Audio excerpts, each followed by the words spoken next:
All right. Welcome to Friday Night Live. I didn't know I was live. My software is acting a little funky tonight. But anyway, welcome to Friday Night Live, sponsored by Craig Faile of Blackbridge Financial. You can check out Blackbridge Financial for all of your financial needs. They have a beautiful website and they can help you make some great decisions with your money. I am the pet man, Matt Morrow, and it seems like our connection is getting better. So I'll keep talking here. I think we're good. Um, Tonight has been a very interesting night. I always feel like I go into Friday night having a good idea, especially at this point of the season, we're mid-season. You feel like you kind of know where teams are, kind of what tiers teams are in, who is favored to beat who. And then you have one of these nights where it's just like, what the heck is going on? That's that's what it was tonight, man. So tonight, just to start it off, I'll let you guys get your comments in. If you never watched Friday Night Live before, Friday Night Live is your show. This is where you guys drive what we talk about. So please comment about what you saw tonight. Scores are great. I have a few. I've got the Max Preps ticker on the screen tonight to kind of help us out a little bit, drive conversation. Um, but tonight, I was at Providence and they were hosting Mooresville. And, going into the game, he felt like it was going to be an offensive shootout because you had two really good quarterbacks in Brody Norman at Mooresville and Jackson DB at Providence. And sometimes what happens is you get this expectation of it's going to be one thing, and then it turns out to be something totally different.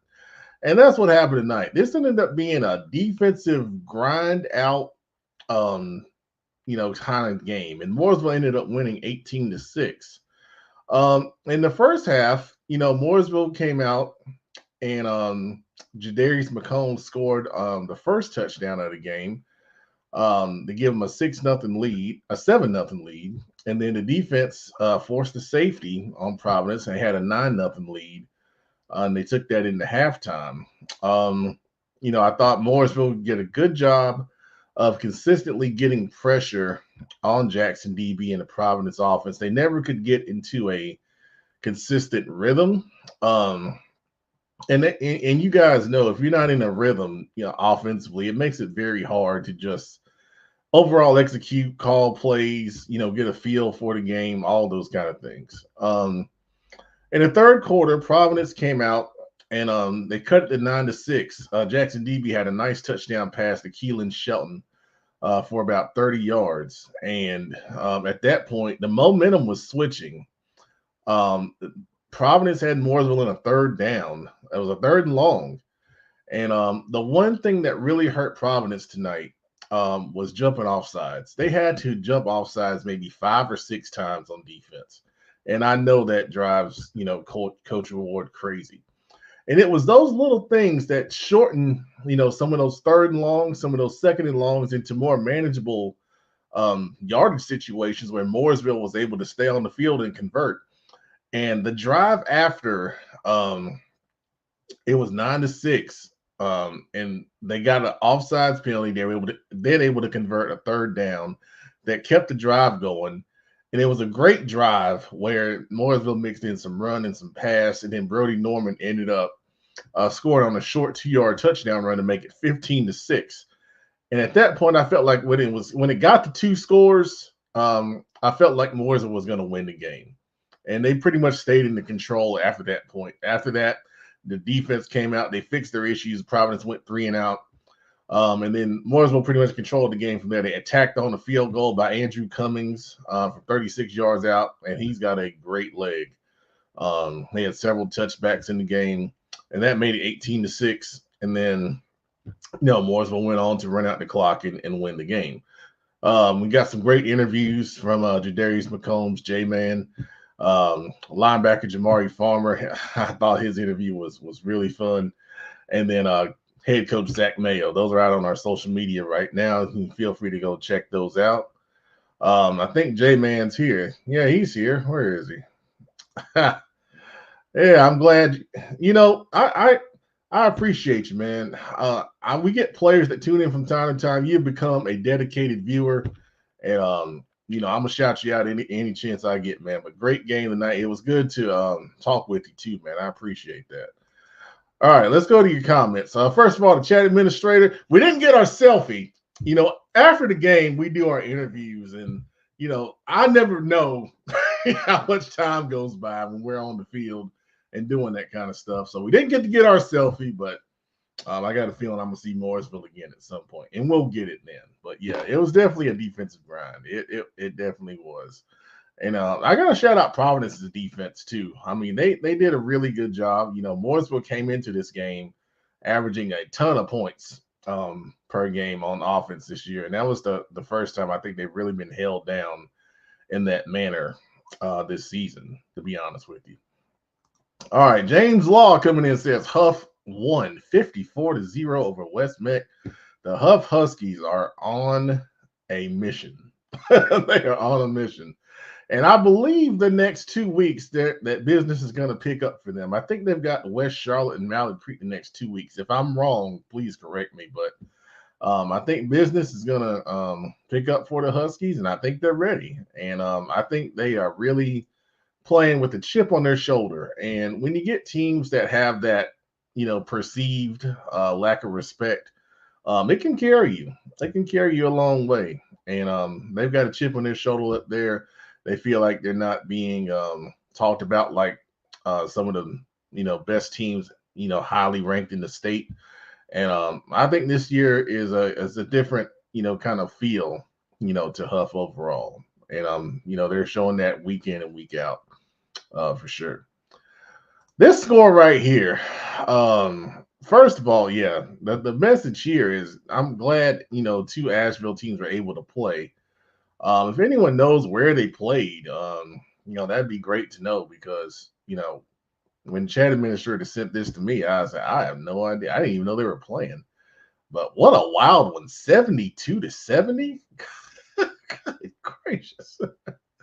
They had that crazy high scoring game out on the Outer Banks last year. And, it didn't get that high. That game was like 106-83 or something. But still, you don't see this every day. My goodness, I would love to see the highlights from that. I'll look for them this weekend. If I find them, I'll retweet them because that is something else. Wow. All right, Coach PV coming in. Corbin winning 42-0 over Bishop McGinnis. Corbin continues to play well on the season, and they got a couple of players in Cameron Johnson and AJ Jackson that are weekly, top performers. They continue to play well as a team. And, they are really poised to make a run in the 1A state playoffs, in my honest opinion.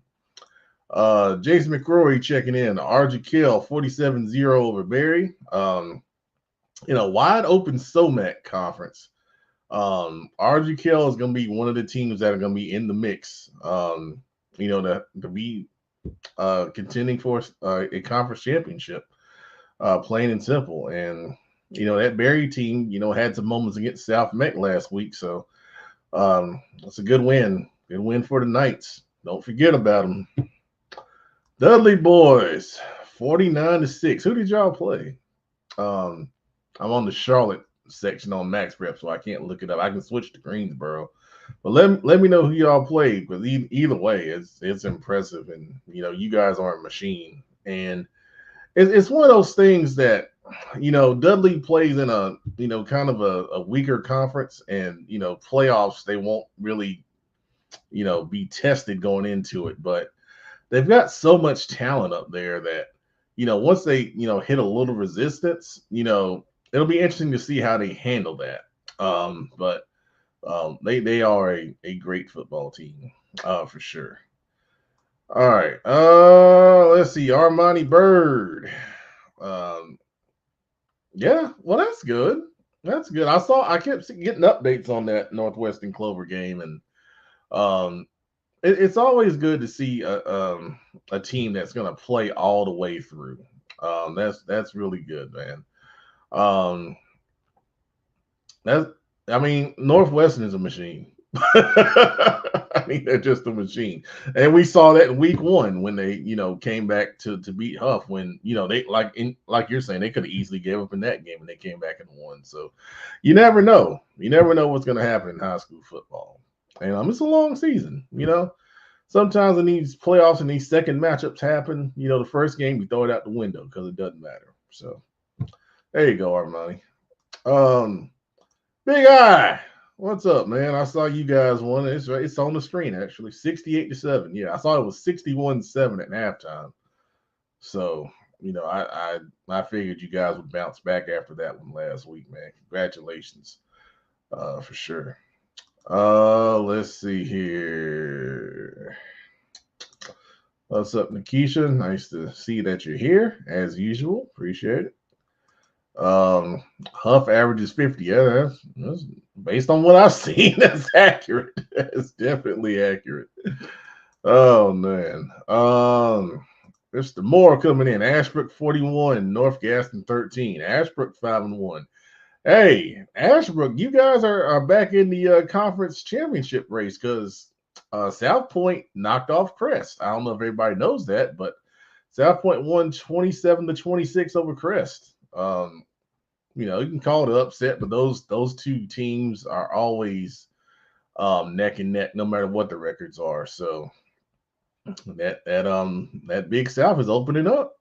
It's opening up for you, and like you said, you guys are 5-1, 2-1 in the conference. So hey, now Ashbrook and South Point is going to be a big one.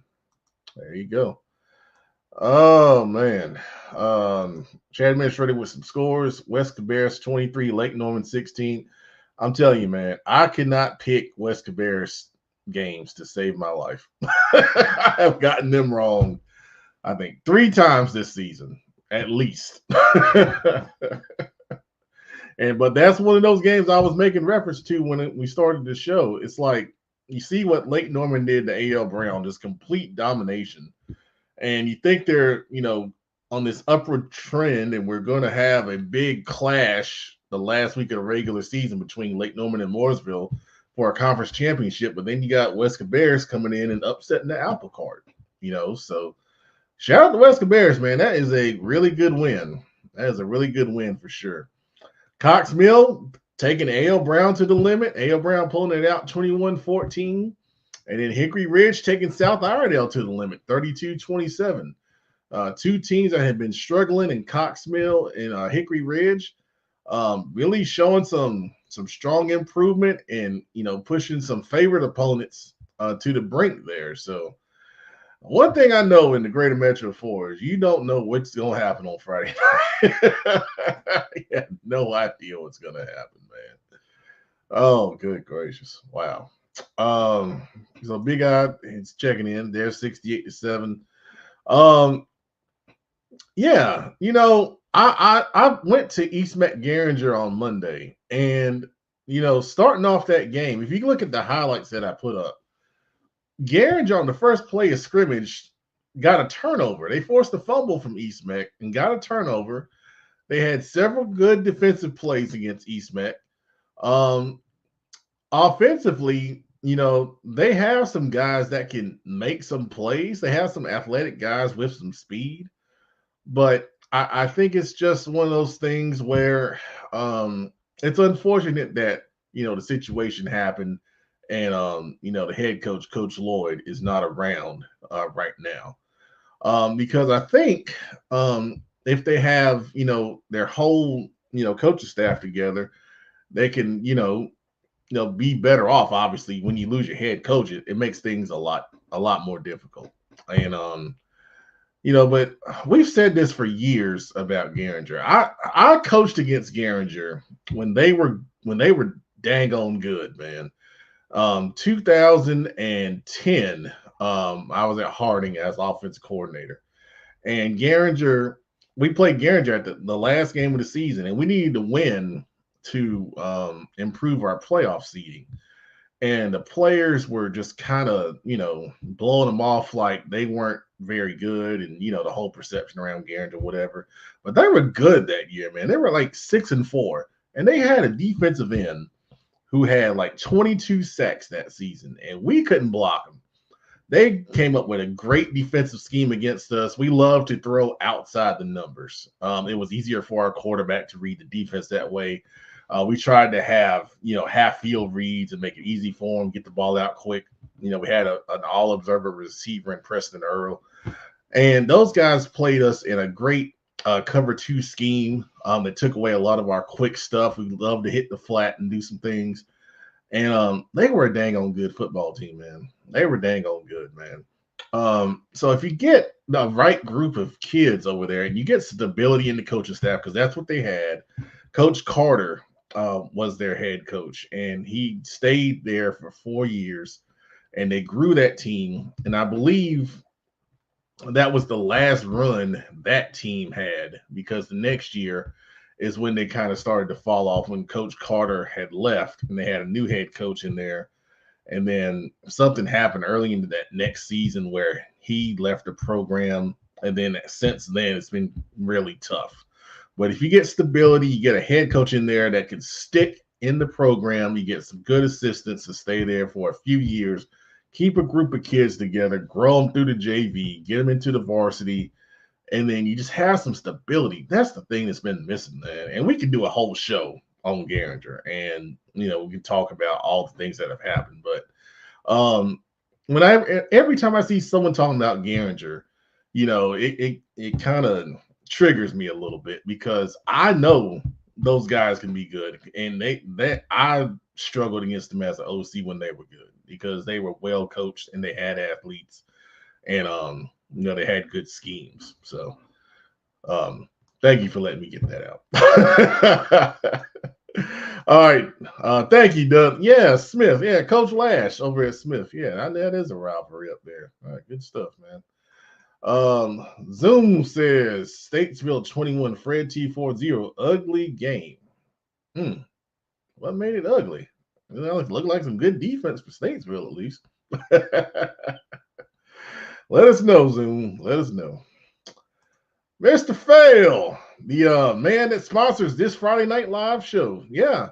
We shouted out Palisades. Actually, he was the producer on the show this week. Shouted out Palisades. And, Coach Simmons has got that team, going up like a rocket. We saw the update. South Meck led the game 14-0. I believe that was a score at halftime. And then, we got an update at Providence. After the game, they announced Palisades was winning 18-14. I don't know if that was the final score. We'll do the ticker here, in a few minutes. But, I love going to Palisades. We did our winter showcase there, and I visited with those guys in the preseason. They've got talent, man. They got talent, especially on defense. I think you can arguably say they have the best linebacking group in Charlotte. Jerron Tosi, Kendrick Davis, the young man that came over from Barry. Oh my gosh, my mind. I need to pull up the Palisades roster to get them all in, but they have really good defensive talent at all three levels. They have the big nose tackle that is really strong and impressive, and they got good guys in the secondary, and then offensively, the quarterback Addison Rowland is really coming into his own. I saw he had a really good game last week and the week before against Barry. So, and they got some skill guys that are getting the job done. So, and we talked about it in the SOMEC. They're looking pretty good right now. Between Palisades, Olympic, and RGKL, it looks like those are going to be the top three contenders for the conference championship. And it's going to be really interesting to see between those three teams when they play how that's going to bear out, because, in our CMS Best of Last rankings, literally, I have all of them grouped together. So I think those are going to be really, really good games where, home field advantage, I think, can really make a difference. We know Olympic and Palisades is a natural rivalry, and with RGKL thrown in there, it's going to be a fun race to watch for sure. And I'm gonna look at the schedule and I'm gonna try to get to a couple of those games because I want to see it. I want to see it up close. Um, yeah, chat administrator, I'm scared to look. I'm scared to look at the pickup this week. Oh my gosh! Oh, it's gonna be terrible. It's gonna be. Well, the good thing is it's gonna be terrible for everybody. So nobody's gonna gain ground on anyone. That's the only good thing. Put some respect on South Point's name. Well, I'll say this, man. South Point has an offensive lineman named Andrew Wright.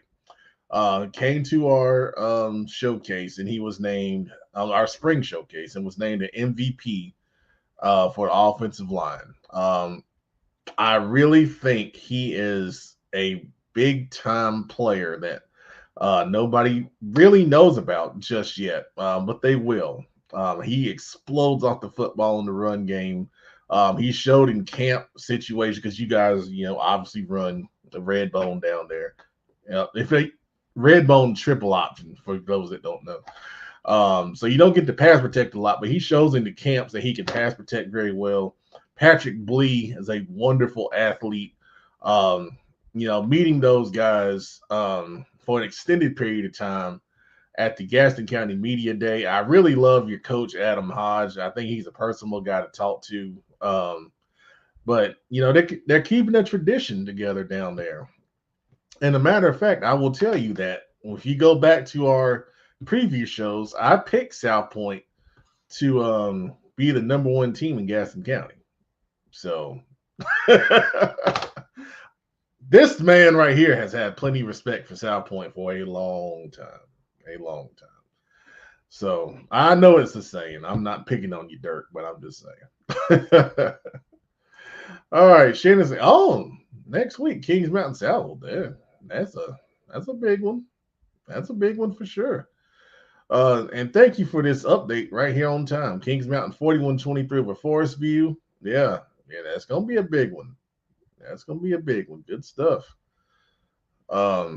Man, I wish I could be like 6 places at once on Friday nights. I tell you, man, that's gonna be some good football down in Gaston and Cleveland County. Dakota McCann, thank you, Dakota. Thank you for this because we talked about this game on our show this past Wednesday night.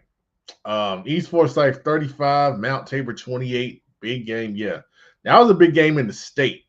And I'm surprised that more people didn't talk about it. I know it was the big talk in the triad this week. And we talked about it on our show. And, that's a heck of a football game. And I know the atmosphere was crazy. Gosh, some people wanted us to go up there, but, I said this on the show. If there's games like that are huge, sometimes I don't like to go because, I like to be able to get where I want to be on the sidelines. And, I'm just going to go on a brief rant here. Let me vent. Some media people don't know where to stand.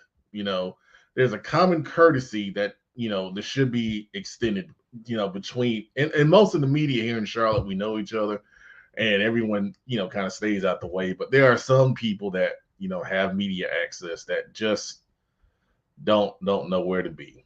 And some people just are very selfish from that standpoint. In some of those bigger games, it draws, outside attention from, other people that don't normally, cover games and things like that. So sometimes when it's those kind of situations, I try to stay away because, I don't want to fuss at nobody. But thank you for the update, Dakota. That's much appreciated. That's a big win for East Forsyth, a very talented team. When you get to the playoffs, you'll hear a lot about them because we always, kind of get matched up with teams out the triad and 4A. And I say we, I'm talking about Charlotte. So, Huff and East Forsyth definitely have playoff history. Independence beat East Forsyth up there in the playoffs last year on their run. So they're teams that, it's good to be familiar with when you start looking at things down the road. Yeah, thank you, Jason. Thank you for the final score. I appreciate that for sure. James Law says, feel like Huff versus Creek going to determine who's going to states. Well, here's the thing. They're both going to get in the playoffs. And I said this to a young man who interviewed me for the Mooresville football thing that he was doing. He said his name was Grizz. If you Mooresville people know who that is, he interviewed me on the sideline. But when it gets to the playoffs, it's going to be all about matchups, man. You got to see how the brackets fall, and we have seeding, you have home field, but it's really going to talk about style of play, and are you prepared, for that step up in competition that you're going to see, when you get to the playoffs. So they're both going to be in. It's just a matter of who, this regular season matchup coming up. Whoever beats who is going to have, the higher seed. And we know throughout Charlotte playoff history that we will see rematches. So it doesn't, I'm not going to say it doesn't matter, but throughout history, just think about, the Chambers on their runs. How many times did they play Huff, for example, in the regular season? It was one result. And then in the playoffs, it ends up the other team that lost in the regular season wins in the playoffs. And that was usually Chambers, throughout that time. So it's a big game. It'll be a big regular season game, but it's not the end all be all. We've seen that, plenty of times throughout recent playoff history. Let's see. Marcus Bell. We are okay. Oh man, it's funny. I have, a couple of people I know at Kings Mountain, and I don't think I've ever been down there. I've never been to Kings Mountain for a game, which sounds crazy, but it'll be under consideration because I haven't seen Kings Mountain, I haven't seen South Point. So at this point in the season, I always try to see teams that I haven't seen yet. So I don't know. I don't know if Chick-fil-A is enough, but it'll be under consideration for sure. Appreciate that. Karen Belk, dedicated viewer. Good to see you, Karen. Jaden Jones only played one quarter, 209 yards and 5 carries. Are you serious? Oh my gosh. I don't know if I've ever seen an average like that. That is 41 yards a carry, maybe 42. Someone do the math for me because that is incredible. Good grief. I mean, I don't care who you're playing. That's hard to do. That's very hard to do. Wow. Jaden, we have him ranked as the number 1 running back in the 2026 class on Prep Red Zone, North Carolina. And, he's done nothing but back that up. I mean, when we do state ranks for Prep Red Zone, we have talks about, where certain kids should be slotted. And, I pounded the table and said, he's number 1, and there's been no debate. There's been no debate about that. That's for sure. All right. You guys got any more comments? Feel free to throw them in here. I'm going to go through the scores here. So we'll go through the Max Preps ticker here. So we got West Cabarrus over Lake Norman. We talked about that 23-16 win. We talked about Independence over Garinger, RG Kell over Berry. I knew this game would be close. Sun Valley over Cuthbertson. This was a battle of 2 one-loss teams. Sun Valley pulling it out 14-13. That is a really good win for that program. And I believe they are 5-1 on the season. Very, very impressive. We talked about Huff defeating West Meck. We got that score, 54-0. Charlotte Christian won over Cleveland. Cleveland was a team out of Tennessee that they were able to find to come to Charlotte Christian because Charlotte Christian was scheduled to play Christ School. And, of course, with the Hurricane Helene devastation that Christ School couldn't play. So Cleveland is a team out of Tennessee. They were 5-0 coming into Charlotte Christian. But Charlotte Christian won that game. I believe the final score was 48-20. West Stanley defeated Piedmont 33-20. Don't have a score on East Gaston and Cherryville.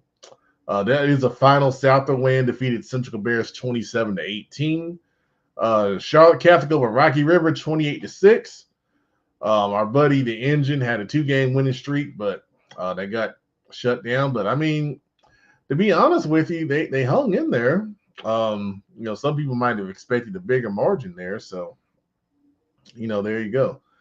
I don't have a final score for Mallard Creek North Mech, but I know Mallard Creek was leading that game pretty good.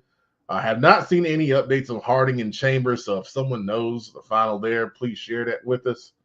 So Lake Norman Charter continues to play well, 50-0 over South Lake Christian. That is a impressive score because South Lake Christian has been much improved this year. I'm telling you, Lake Norman Charter, undefeated on the season. They are way under the radar, but they are really getting it done this year. Butler over East Mecklenburg, 46-0.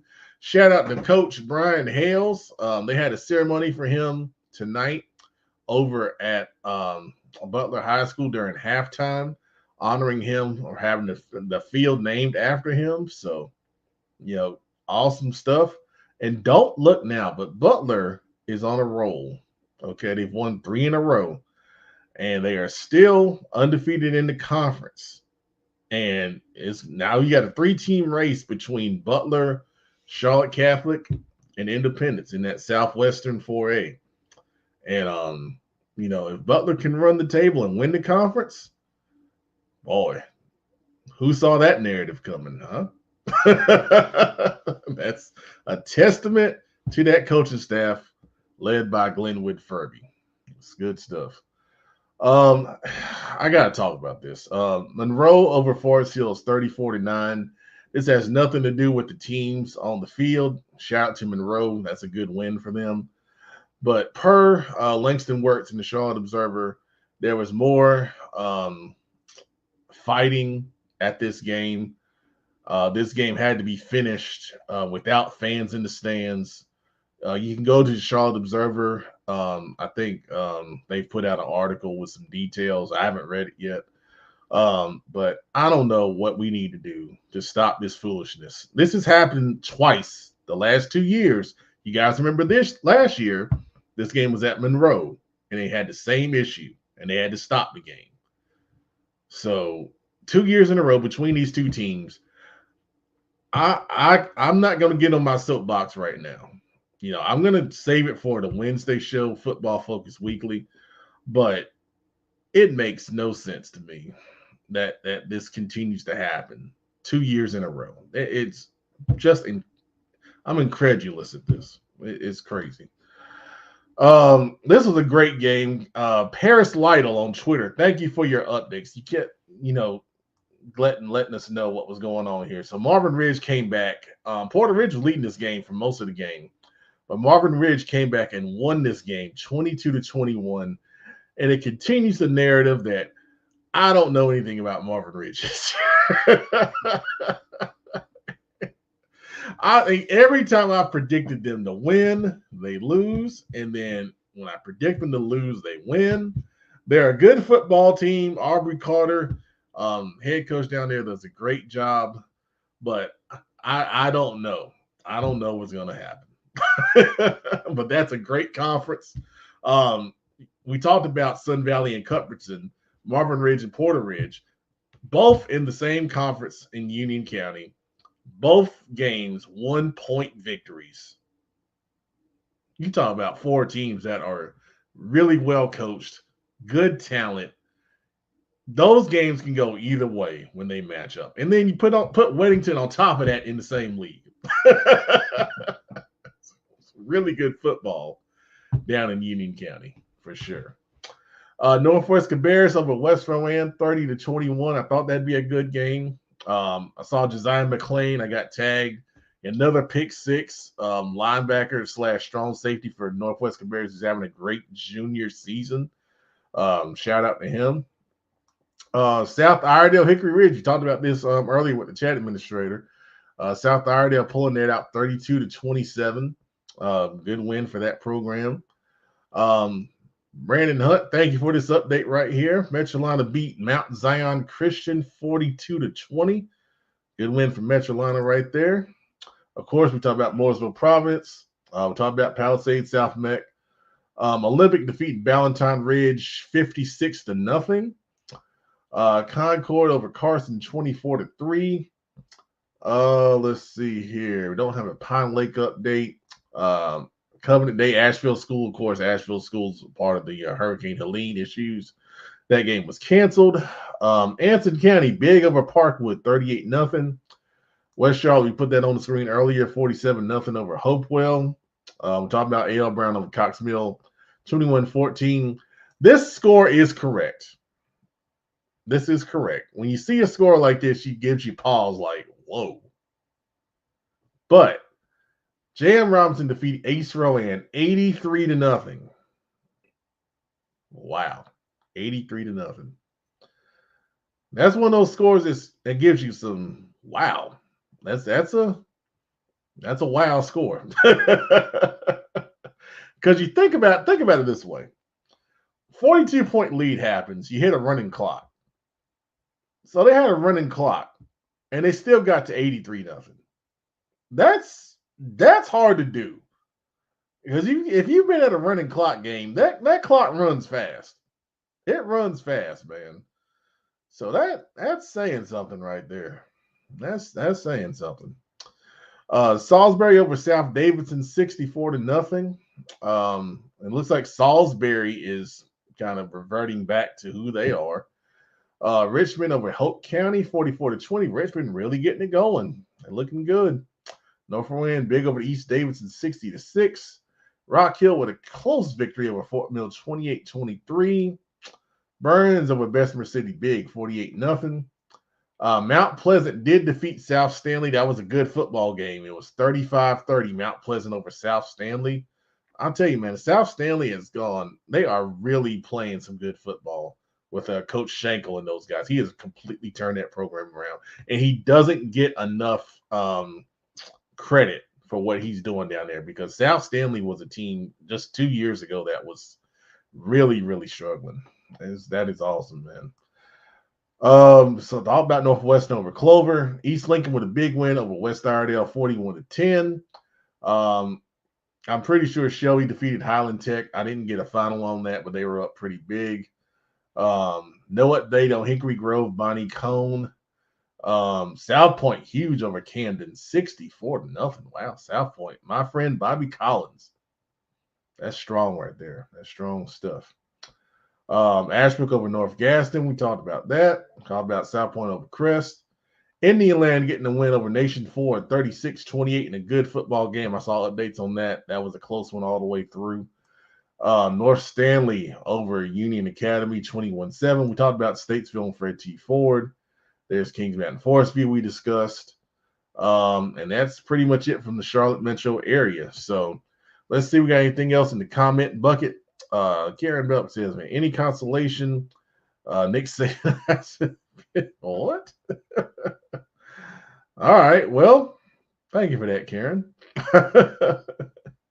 All right. So pictures from Mooresville and Providence will be up.